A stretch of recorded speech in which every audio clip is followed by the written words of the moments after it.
Donc vous en avez peut-être entendu parler, mais en gros il y a un concours en interne chez Seiko qui pousse les designers à proposer des concepts de montres. Bien sûr à chaque fois ce sont des concepts tout à fait uniques et originaux, et franchement on n'est jamais déçu. Dans la première édition, on avait même eu droit à une montre cadran solaire, mais cette année, j'ai trouvé que certaines des 6 montres qui ont été proposées sont vraiment intéressantes. On a un chrono qui sert pour une action vraiment très spécifique de la vie quotidienne. Il y a un concept assez intéressant qui s'inspire même des montres, aujourd'hui montres vintage, mais qui étaient pour les aveugles. Et voilà, il y a eu d'autres idées dans ce genre-là, on va voir ça en revue ensemble. Donc voilà, on va pas tourner autour du pot, là je me rends avec vous en même temps sur le site du Seiko Design Project de cette année. Je vous mets le lien en description. En plus, le site est très bien fait, tout est ultra bien présenté, donc on va voir ça ensemble.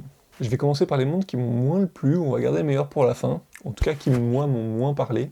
Alors c'est très clairement une montre pour filles, une montre pour petites filles même. En fait, tout le concept, c'est que c'est une montre pour les petites filles qui tombent amoureuses. Et en fait, ils se servent. Alors c'est assez rigolo parce que donc comme on peut voir, en fait le cadran c'est un pétale qui tourne. Et à l'inverse des cadrans de date, c'est pas le disque de date qui tourne en dessous avec le numéro de la date, mais c'est le cadran qui tourne, et en fait il y a un pétale manquant qui laisse apparaître ce qu'il y a en dessous. Et donc en fait, un peu à la manière dont on enlève les pétales un par un, comme font voilà, les petites filles quand on est petit, et ben on découvre en fait une phrase en dessous. Je trouve qu'il y a quand même une attention certaine à porter au boîtier et au bracelet. C'est un bracelet très fin qui s'attache à un boîtier sans corne, un peu à la manière d'une Laurel.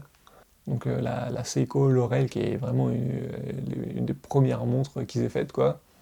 On va revenir dessus, mais je trouve quand même que c'est vraiment dommage que ces montres soient pas en vente, qu'ils en aient pas fait beaucoup. De ce que j'ai compris, ce sera pas mis en production, mais c'est dommage parce que les photos rendent quand même vraiment bien. Et petite chose intéressante, il y a une présentation des designers qui est faite à chaque fois. Donc là, pour le coup, voilà, on voit que c'est une designeuse qui travaille chez Seiko qui a fait ce modèle-là, qui a proposé ce concept-là, et on voit que c'est quelqu'un qui travaille principalement sur la ligne présage, et je trouve que bah, c'est un beau geste de la marque aussi de mettre en avant ces designers. En tout cas, le moins qu'on puisse dire, c'est que c'est un concept vraiment très mignon. Forcément, je suis pas la cible, je sais qu'on est au moins 95% d'hommes sur cette chaîne, donc forcément ça va pas nous parler, mais bon, voilà, on sait reconnaître quand même une belle idée. Et c'est pour ça que je parle de cette montre en premier, c'est celle qui me touche le moins, moi, mais vous allez voir qu'il y a quand même des choses vraiment très belles qui arrivent derrière.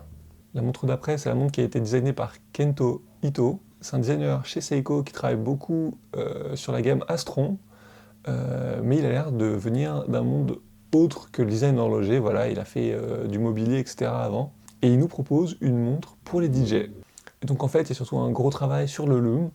Il y a de la matière luminescente bleue, verte, et il y a un système de miroir qui fait que le cadran se réfléchit à l'infini. Vous savez, un petit peu comme ces miroirs avec des LED qu'on met à l'intérieur, et ça fait un effet de miroir avec des couches infinies.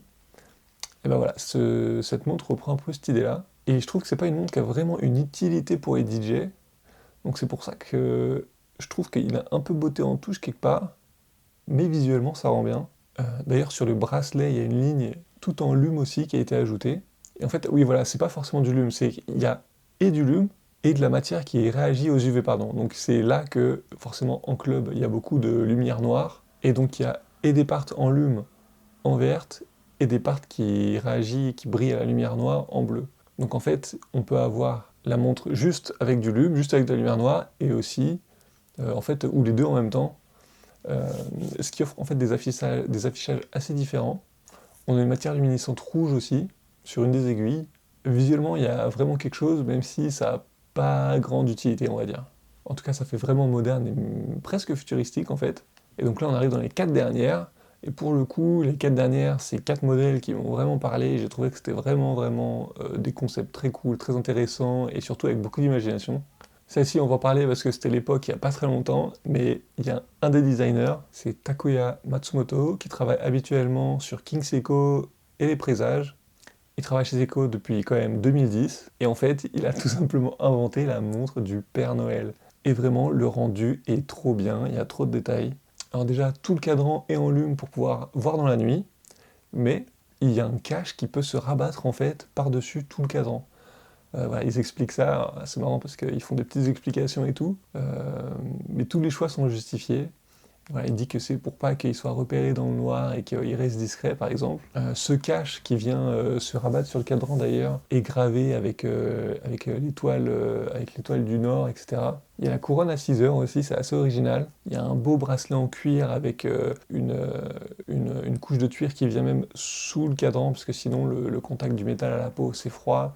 Voilà, ça rappelle un peu les montres d'expédition, on va dire, les bracelets des montres d'expédition. Alors c'est un peu bizarre parce que le cadran est blanc et les chiffres blancs aussi.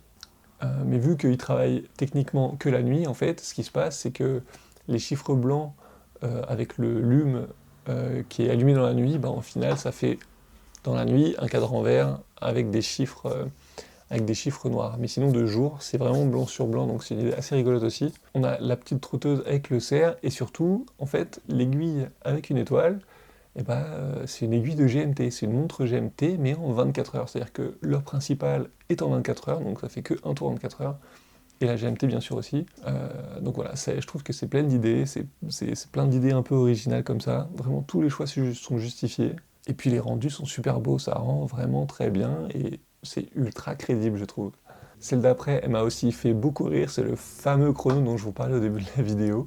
En fait, il s'agit tout simplement d'un chrono pour faire cuire des œufs durs. Enfin, des œufs durs ou pas. En fait, c'est fait pour cuire n'importe quel œuf à la cuisson exacte que vous le voulez, quoi.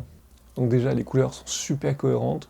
Le cadran est trop beau, ça va d'un orange foncé, enfin c'est un jaune d'œuf quoi, ça va d'un orange un peu foncé à un orange plus clair sur l'extérieur. Puis en fait, tout autour, il y a un cercle blanc qui indique donc le mode du chrono qu'on veut, l'alarme qu'on veut en fait, pour le type de cuisson qu'on veut. Donc si on veut un œuf dur, mollet ou peu importe. Le design est simple, super minimaliste. Ils disent même que le boîtier de la boîte est fait dans un matériau fait à partir de coquilles d'œufs. Donc comme quoi c'est quand même vraiment bien pensé. Et puis franchement les couleurs matchent trop bien. Je trouve que c'est super beau, c'est assez minimaliste aussi. Et ça me fait vraiment beaucoup rire d'avoir un objet pour une action si précise. C'est pas se prendre vraiment au sérieux, j'aime bien ça. Mais en même temps ça a une vraie utilité quoi. Donc ce design, ça a été proposé par Kiyokata Sakai. Il travaille chez Seiko depuis 2012. Alors apparemment au début, il designait des montres surtout pour le marché européen et américain, surtout pour la collection Prospex. Et il se trouve que maintenant, il est responsable du design chez Grand Seiko. Donc comme quoi, c'est pas pour rien que cette montre est quand même aussi réussie. Les deux dernières, pour moi, elles sont vraiment ex aequo parce que je trouve les designs vraiment trop forts. Donc je vais commencer par la montre qui a été désignée par monsieur Yu Ishihara. Donc c'est quelqu'un qui travaille chez Seiko depuis plus de 20 ans, depuis 2003. C'était un designer assez important pour la ligne Prospex et Grande Seiko. Et puis voilà, maintenant il est depuis 2014, il est chez Grande Seiko, il est design director pour des montres vraiment évoluées de chez Grande Seiko quoi. Donc lui aussi quand même, il allait chercher assez loin puisqu'il nous propose une montre pour les vampires. Alors vraiment, je sais pas d'où ils vont chercher ces idées, mais moi je trouve ça vraiment très drôle. Et encore une fois, mais tout fait sens, il y a 1000 idées dans la montre, c'est incroyable. Alors déjà, la lunette. La lunette, elle est sertie, bon, entre guillemets de diamant, évidemment, c'est pas des vraies pierres, mais elle est sortie d'un dégradé de pierre du rouge au blanc transparent, et qui permet, un peu comme les montres de plongée en fait, bah, de chronométrer le temps depuis la dernière prise de sang, voilà, entre guillemets, la dernière fois qu'il a bu du sang. Donc je trouve ça assez rigolo. Ensuite, déjà, c'est une montre 24 heures, donc pareil, l'aiguille des heures fait le tour de la montre en 24 heures, mais en fait, les vampires, ils vivent que la nuit. Et donc en fait, la moitié du cadran est vide, il n'y a pas d'indice, rien du tout, et en fait, ça n'indique l'heure que pour la nuit, en fait. Il y a les indices que pour la nuit, donc je sais pas, je trouve que c'est une trop bonne idée. Le cristal est rouge, voilà, un peu, je sais pas, ça peut faire penser, j'ai vu ça où? Ah, il y a la Rolex Milgauss qui est un verre un peu teinté, mais là ils ont mis vraiment un cristal rouge sur le cadran, donc ça rend quand même vachement bien. Pareil sur la couronne, il y a une petite pierre rouge, un peu à la manière de Cartier, et même les cornes. Les cornes sont inspirées de crocs de vampires, donc vraiment il y a du détail partout, partout, partout. Les aiguilles sont super belles, c'est des aiguilles vraiment de style, ça me fait un peu penser à des aiguilles de comptoise, donc de vieilles grandes horloges, vous savez, des aiguilles très travaillées comme ça. Donc ça aussi, ça rend très bien. tout est cohérent en fait. Et puis le cadran est guilloché, voilà, ça rajoute un peu de détails, un peu de texture, c'est très beau. De toute façon, vous voyez ça par vous-même, je vous mets les photos, etc. Pareil, le fond de boîte, on peut voir le mouvement, et comme pour le cadran, en fait, le vert est rouge. Mais c'est marrant parce que c'est une montre super élégante, et bon bah voilà, les vampires, c'est un peu des dandys, et je trouve que ça colle parfaitement à l'image d'un personnage pareil, quoi.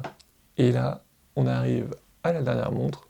Alors il se trouve qu'en plus, c'est celle qui est présentée en premier sur le site, donc c'est peut-être que eux aussi ils pensent que celle qui est peut-être la mieux aboutie, je sais pas. Mais en tout cas, c'est le monde qui a été proposé par le designer Yuya Suganuma.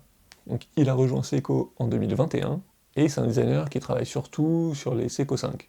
Et en fait, c'est tout simplement, il s'est dit, quelle montre aurait eu un ninja? Voilà, tout simplement. Et donc en fait, c'est marrant parce que rien que le bracelet, ça reprend une façon dont les ninjas s'habillaient, avec vraiment des vêtements qui s'enroulent et qui se ferment avec des ficelles qui s'enroulent autour du bras comme ça.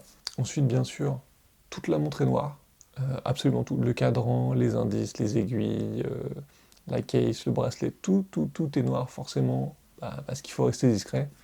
Mais là où c'est super intéressant, c'est que cette montre reprend un principe qui était utilisé autrefois pour en fait, les montres pour les personnes malvoyantes.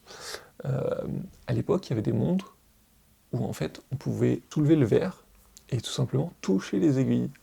Et c'est exactement le même principe qui a été repris ici. Donc évidemment, pas de lume non plus, parce que voilà, pour rester dans l'idée du concept, il faut que ce soit super discret. Et donc c'est une montre qui est aussi faite pour être utilisée dans le noir, et en fait on n'a même pas besoin de regarder la montre pour savoir l'heure. Donc pour ça, en fait, on peut faire slider le verre et toucher directement le cadran et les aiguilles avec la main. En tout cas, je trouve que c'est vraiment rafraîchissant de voir ce genre de concept, comme quoi il est encore possible de créer et d'inventer plein de choses dans ce domaine. Alors oui, on va dire que c'est très niche. Évidemment, c'est des montres qui sont imaginées comme ça pour un usage vraiment très précis, mais en même temps pas tant, parce que par exemple, l'alarme pour les œufs, là, je veux dire, tout le monde en mange, ça peut être utile à tout le monde. Celle pour les vampires ou les ninjas, voilà, les concepts sont super drôles. Ça s'inspire de complications historiques aussi, on va dire. Et donc, l'air de rien, ça raconte quelque chose en fait. Et que même si on se dit que si elles étaient produites, on les achèterait pas, mais je trouve que en fait, ça fait des cadeaux parfaits ces trucs-là. C'est vraiment des montres qui seraient probablement pas très chères, parce que voilà, on va pas se mentir, c'est souvent du quartz avec des mouvements Seiko qui sont pas très chers. Mais ça c'est pas grave, franchement c'est tellement original, rafraîchissant, et ça peut faire des beaux cadeaux, que franchement je sais pas ce qu'on peut demander vraiment de plus. En tout cas, dites-moi celle qui vous a le plus plu. D'ailleurs, si c'est le moment d'échanger, c'est peut-être le bon moment de vous parler du Discord. J'ai préparé un serveur Discord pour qu'on puisse tous échanger et parler de cette passion-là ensemble. D'ailleurs, s'il y a quelques artistes parmi vous, pourquoi pas, vous pouvez proposer vos propres designs, et comme ça, on aura l'occasion d'échanger tous ensemble dessus. Le lien est bien évidemment dans la description, et je vous dis à bientôt.